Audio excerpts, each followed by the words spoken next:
طالبانو د کندهار د وحشیانه ځانمرګي برید طرح او بریدګر رسوا کړ. وایي له پاکستانه راغلی و. جزئیات هم دلته وګورئ او چینل هم سبسکرایب کړئ.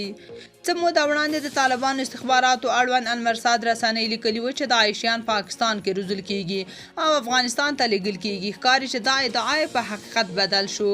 المرصاد له یوې امنیتي سرچینې څخه تازه معلومات ترلاسه کړي چې د کندهار برید د مادیاروف اسد بیگ له لوري سرته رسېدلي او نوموړی د منځنۍ اسیا د یو هېواد د اتباعو څخه و. ویل کېږي نوموړی له یو بل ملګري سره 2 میاشتې د مخه د پاکستان د بلوچستان ایالت کې د داعشیانو له خراسان څانګې سره یوځای شوی و.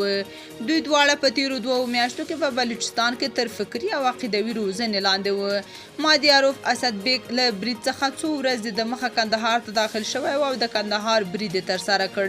د سرچینو له قوله د بلوچستان ایالت اوس د داعشیانو د خراسان څانګې یو له مهمو مرکزونو څخه دی.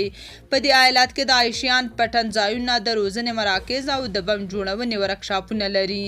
ویل کېږي په خپله د خراسان څانګې مشر شهاب المهاجر او د نوموړي نږدې همکاران هم په بلوچستان ایالت کې میشت دي او له همغه ځایه څخه په افغانستان او نوره نړۍ کې بریدونه تنظیموي. د ایران د کرمان برید هم د پاکستان د بلوچستان ایالت څخه د طارق او عبدالله په مستعار نومونو د یوه تاجکستاني تبعه له لوري تنظیم شوي و او نوموړی د یاد برید له مهمو طرحانو څخه و.